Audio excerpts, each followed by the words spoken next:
the Falling Walls Science Breakthrough of the Year in Engineering and Technology. Dear guests, please welcome Jury Chair Rokia Raslan, University College London.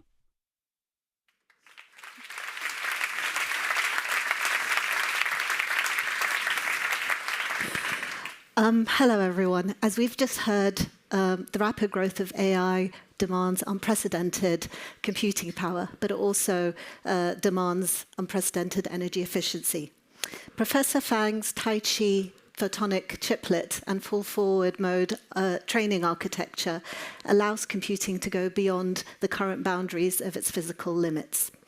This extraordinary innovation brings photonic computing into a new era and was therefore selected as our science breakthrough of the year.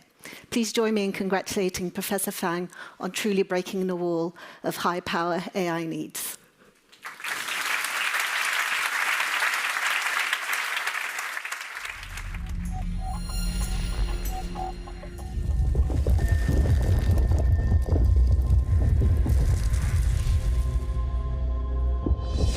Breaking the wall of high-power AI needs. How an innovative chiplet can reduce AI's environmental impact. Lu Fang, Tsinghua University. On November the 9th, 1989, I was a child in China.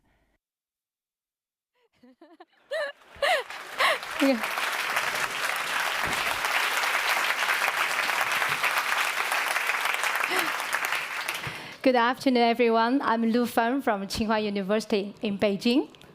We are living in a time when artificial intelligence is rewriting every aspect of our world, from how we create to how we think.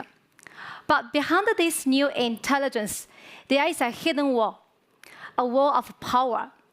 AI's intelligence comes at a cost, the enormous energy. The smarter the models become, the hungrier they get. That's the wall I want to break, the wall of high-power AI needs. Let me start with something we all know. How many of you have used ChatGPT in the last hour? Well, every single day, over 100 million people use it. And together, they generate 50 trillion tokens. That's 50 trillion words and ideas every day. It's a global phenomenon, a new layer of intelligence connecting us all. But very few realize the invisible energy running behind it. Just a single day, for every single day of ChatGPT operations, it consumes enough electricity to drive an electric car around the equator for 800 times, or power an average household for 275 years. It's about 2.9 million kilowatt hours. Well, if AI is our new brain, it's the one is too much. So the question is, can we make intelligence itself more sustainable? So our answer starts with something ancient and fundamental, light. We know light travels faster than anything else in the universe. It carries information naturally. It is ultra-fast, ultra-efficient, and unlike electrons, it doesn't get tired. And here we can see some photons, the tiny packets of light streaming through the space. They travel, they move effortlessly with no resistance, no heat. So we can see, what if we, instead of letting electrons compute, what if we let photons light compute? The answer is absolutely yes. But how can we actually compute with light? The approach is modulation plus propagation. Light can be modulated, encoded, guided, shaped. And once modulated, it travels a certain distance. And when received, it forms a specific pattern The pattern is the result of the computation.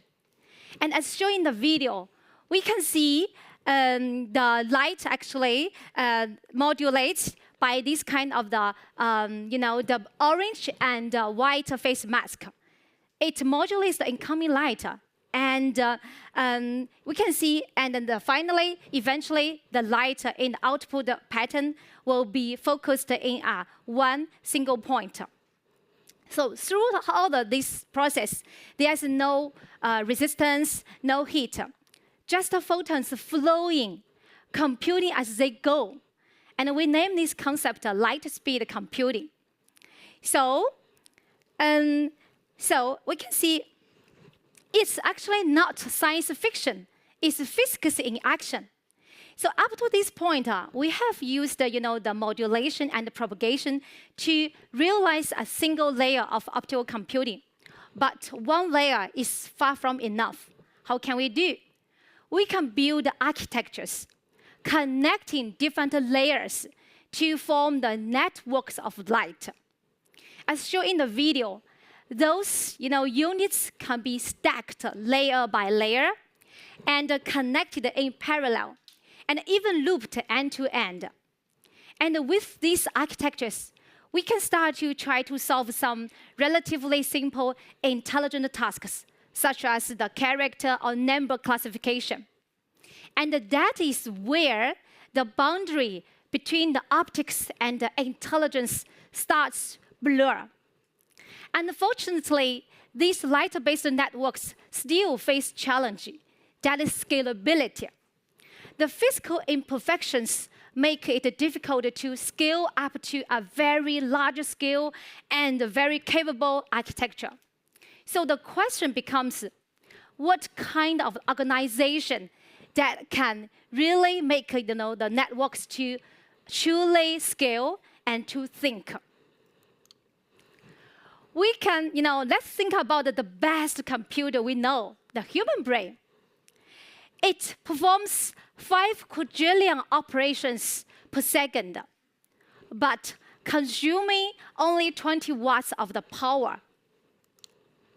And it's roughly about 10 AI processors with the performance, but consuming only the energy with 3 meals, just 3 bowls of the rice we can see, right? It's very tiny, right? It's very small, yeah? Now, how about today's AI? To match that performance, it probably will need 500 times more power. That's about 250 kilograms of the rice every day. Wow. Thank you very much. Thank you. Thank you. That's huge, right? So here's a question for you. How much rice do you think light needs to compute? May I? Well, just 50 grams. So, thank you so much. Thank you. Yeah. So the brain reveals something, profound. The intelligence does not have to be always, energy or power hungry. It just has to be beautifully and efficiently designed, just like our human brain. So what we can learn from that, the existing, neural networks, they have a potential to scale up by stacking layers by layers. Does such kind of the electronic-based neural networks always work for the photonics? Unfortunately, the answer is negative. In the optical systems, the physical error accumulates and propagates when we go deeper and deeper. And it will, it will actually try to make the precision and the robustness to be a big issue. So such kind of electronic-based deep architectures can hardly, be scaled. Interestingly, the brain research reveals something really useful and meaningful, the shallow brain hypothesis. Our human brain does not rely on many deep layers. Instead, we will try to distribute the massive computing in a parallel and shallow pathways.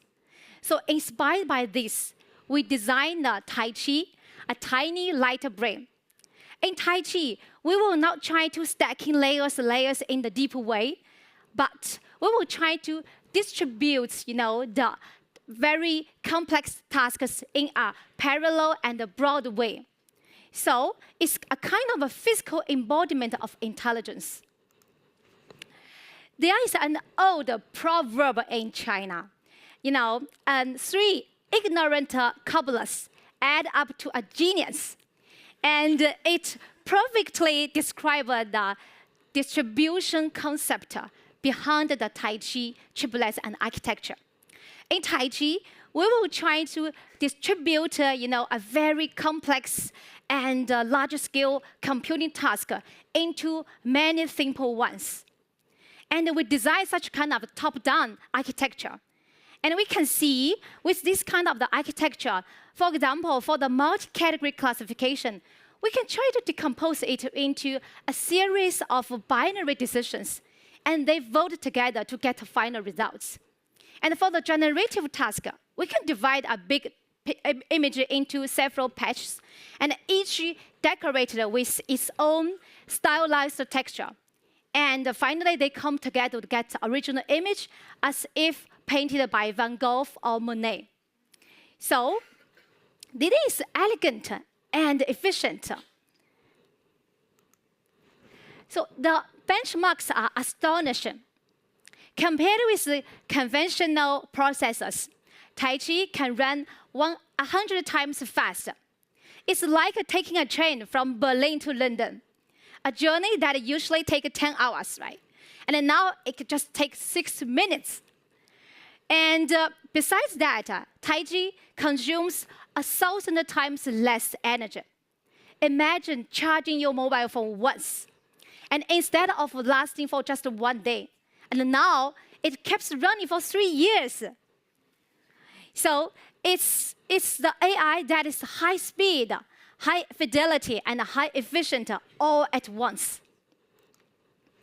And imagine what happens if this computing power moves to the forefront. The drones can think, the autonomous robots can work seamlessly with the humans, and the autonomous vehicles, they can perceive and decide in the light speed. And the ChatGPT-like intelligence can run directly in your mobile phone without relying on the cloud computing. And that's intelligence, not just the things that we connect to, but it's something that surrounds us, sensing, adapting, learning at the speed of light. And that's the future we are stepping into, a world that light itself empowers intelligence. Beyond the performance, there is something deeper. Our goal is not just to make AI more efficient, but something more meaningful, from efficiency to the effectiveness. It's the idea we name as regenerative green AI. So the intelligence not just sustains the world, but actively restores the world. AI that gives back to the society, to the planet, to our shared human story. And that's the journey actually we are on. If we can make the machines to think in light, perhaps it can think lightly on the energy, lightly on the resources, and gently on our Earth. Thank you very much. I would like to express my deepest gratitude to the Falling Walls Foundation for the great honor they have given me, and to Tsinghua University for providing a home where science and imagination can meet. And to my lovely and wonderful students, they are the true geniuses behind this work.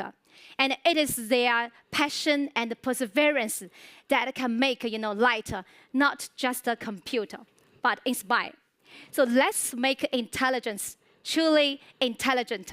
Thank you so much. Thank you.